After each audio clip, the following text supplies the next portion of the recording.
Então vamos lá, galera, começar aqui mais um vídeo para vocês no canal, tá?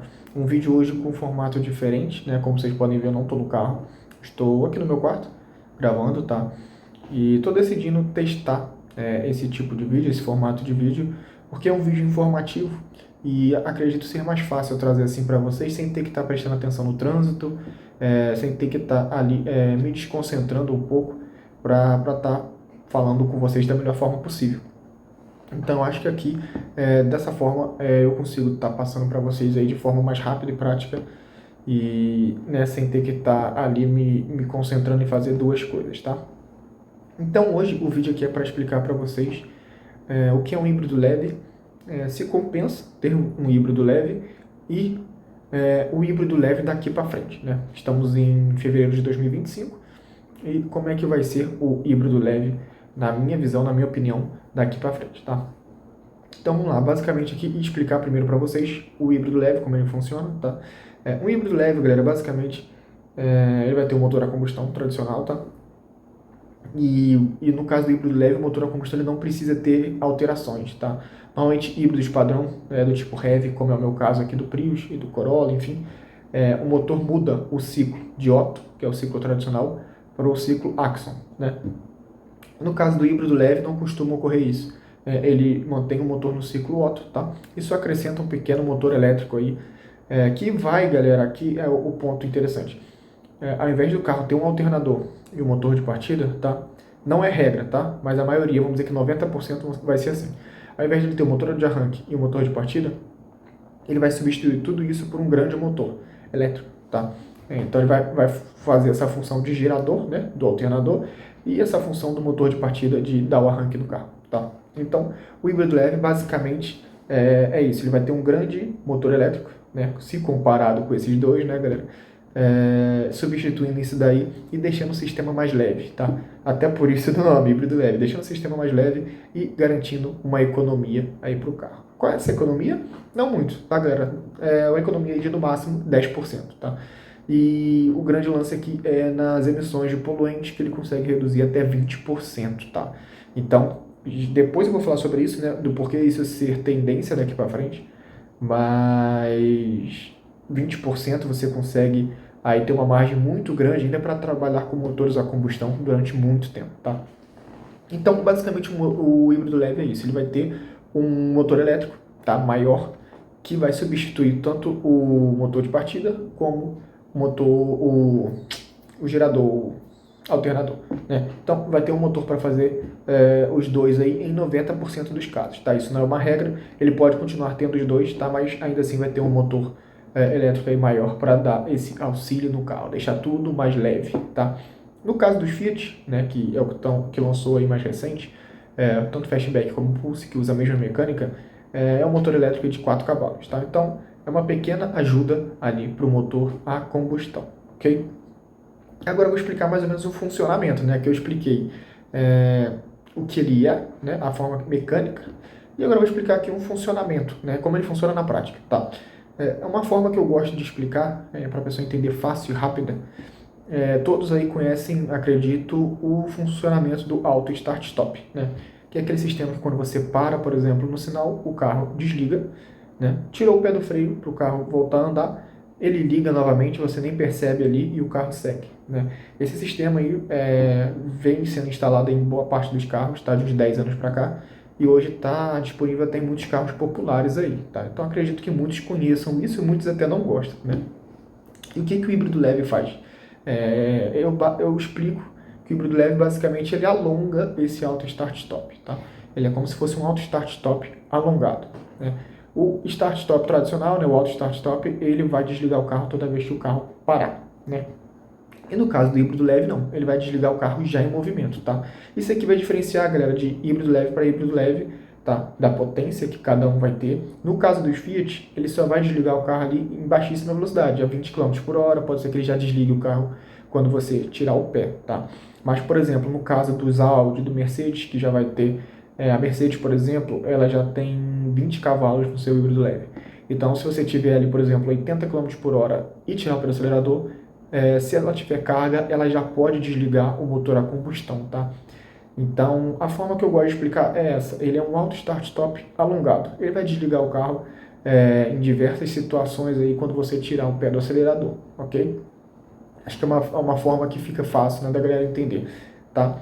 E também, além disso, ele ajuda. Toda vez que você estiver acelerando ali com o motor a combustão, esse híbrido leve, no caso do Fiat, ali, os 4 cavalos, vai estar ali ajudando a dar o impulso no carro, tá? No caso dos Mercedes, lá 20 cavalos, enfim, né? Ele vai estar sempre ali auxiliando para garantir até 10% de economia para o motor a combustão, né? E até 20% de redução de CO2, tá? Então, sim, o híbrido leve é interessante, tá? Principalmente aí se a gente for falar de meio ambiente, tá? Agora, na questão se vale a pena comprar ou não, aí vai depender de você. Vou dar minha opinião. Se você mora em cidades, em estados que tem a redução de IPVA para híbridos, vale a pena, porque o híbrido leve se enquadra, tá? Então, por exemplo, aqui no Rio, o IPVA de um carro tradicional, vamos dizer do Pulse, tá? 4%. Então, o Pulse hoje que gira em torno de mais de 100 mil aí, você vai pagar pelo menos 4 mil reais de IPVA, tá? Acima de 4 mil reais de IPVA. E o híbrido leve, você, mesmo Pulse, só que híbrido leve, que você vai pagar ali, acho que nem 10 mil a mais a diferença, cerca de 10 mil reais, tá? Do híbrido do Pulse tradicional pro híbrido leve. Você vai pagar, ao invés de 4%, você vai pagar 1,5% de IPVA. Então, vamos dizer, no carro de 100 mil, ao invés de você pagar 4 mil, você vai pagar 1.500, tá? Você vai economizar aí 2.500 reais só de IPVA, tá? Eu não estou considerando os 10% aí de eficiência em relação ao que você vai rodar, ok? Então, se você mora num estado que tem a redução de IPVA, vale a pena, na minha concepção, tá? Só pela redução do IPVA aí você já vai ter um bom desconto, que se você ficar 3 anos com o carro, por exemplo, essa diferença já se anula. O que você pagou a mais, você recupera do IPVA, e aí toda a economia, todo o adicional que você tiver, vai direto para o seu bolso, ok? Então, morou em estado que tem redução de IPVA para híbrido, vale a pena você comprar, mesmo que seja um híbrido leve, correto? E agora, eu vou falar o que eu acredito, né, do híbrido leve ser tendência daqui para frente, tá? Não estou falando que ele é melhor que o híbrido padrão não, tá, galera? Não é isso. O que eu quero dizer é, o híbrido leve vai ser tendência, na minha visão, em todos os carros tradicionais. O que eu quero dizer com isso? Por exemplo, temos hoje um Nivus, por exemplo, 1.0 turbo, né, da Volkswagen. O que eu acredito? Que em breve, daqui a 1 ano, 2 anos, enfim, todos esses carros, tá? 1.0 turbo, 1.6, enfim, todos esses carros tradicionais que tem somente motor a combustão, não é híbrido, não é elétrico nem nada, todos esses carros vão receber a adição do híbrido leve, tá? Porque quando as leis de emissões, né, que tá para aumentar no Brasil, acho que em 2027, a lei vai ficar mais, vai exigir mais, né, das fabricantes, você consegue ganhar até 20% de margem de emissões com o híbrido leve. Então, na minha visão, é o que vai acontecer. Todo carro somente a combustão, cedo ou tarde, ele vai virar um híbrido leve, tá? E aí, com a popularização, enfim, eu acredito que com o tempo possa ser que o híbrido leve deixe de ser considerado o híbrido ali no documento mesmo, propriamente dito, né? Porque ele vai virar somente ele vai ser tipo um alívio para o motor a combustão tradicional, tá? Poluir menos e, consequentemente, ganhar uma redução no consumo, né? Então, por exemplo, Nivus, o Pulse já está ganhando agora, né? Enfim, a Fiat se antecipou, mas, sei lá, Renault Kardian, HB20, todos esses carros aí, na minha concepção, cedo ou tarde, vai ganhar um híbrido leve, tá? Porque você consegue ter a redução no consumo de até 10%. Em estados que tem IPVA, enquanto estiver avaliando isso, vai ter redução do IPVA. E você consegue também, que é o principal para as montadoras, que está cada vez mais difícil, galera, cada vez mais exigente, uma redução nas emissões de CO2, tá? E você consegue 20%. Isso daí dá uma margem, dá uma folga para as montadoras trabalharem com os motores a combustão durante muitos e muitos anos, tá? Então, isso é o que eu acredito. Vocês podem até deixar a opinião de vocês aí nos comentários, tá? Se vocês acreditam nisso.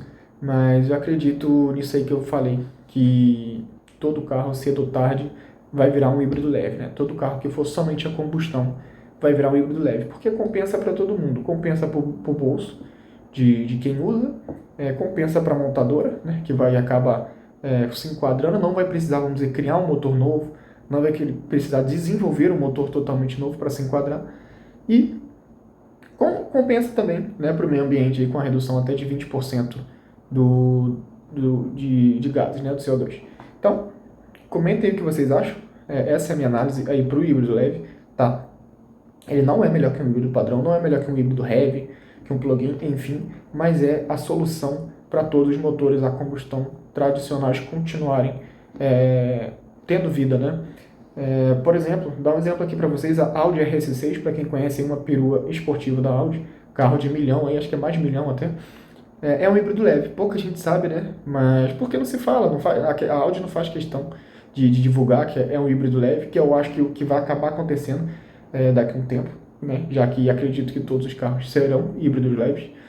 Então, a Audi nem faz questão de divulgar isso, mas ela sim é um híbrido leve. Ela já tem um pequeno motor elétrico ali para auxiliar o motor a combustão, né? Então é isso. O que vocês acham da minha análise? O que vocês acharam de eu fazer esse vídeo aqui, né, no meu quarto? Enfim, eu consigo passar para vocês aí mais informações e estar prestando atenção naquilo que eu estou fazendo, né? E pretendo trazer mais vídeos assim, informativos, e que agreguem aí valor a vocês, que agreguem conhecimento, e enfim, né? Muita gente fica falando mal, besteira aí igual dos Fiat que lançaram agora, né? Mas eu acho interessante sim um híbrido leve em relação à versão totalmente, somente a combustão dele, né? Claro que tá tendo uns problemas aí com os Fiat, que eu já fiquei sabendo, a 4 rodas, inclusive, aí teve problema com o seu Pulse híbrido, tá? Mas aí é coisa para se corrigir, tá? Não quer dizer que o híbrido leve vai ser problemático, tá, galera? Isso daí foi um defeito na Fiat, que acredito que eles vão resolver, e acredito sim ser uma ótima opção, como falei para vocês aí no vídeo, tá? Então é isso, galera, até o próximo vídeo, e não esqueça de comentar a opinião de vocês sobre os híbridos leves, e também o que acharam do vídeo nesse formato, sem eu ter que estar, né, eu estando aqui, que dedicar 100% aqui no vídeo, sem estar prestando atenção ali no trânsito, tá? Eu achei muito bom, e assim eu consigo fazer mais vídeos para vocês. Falou, um abraço, até o próximo vídeo.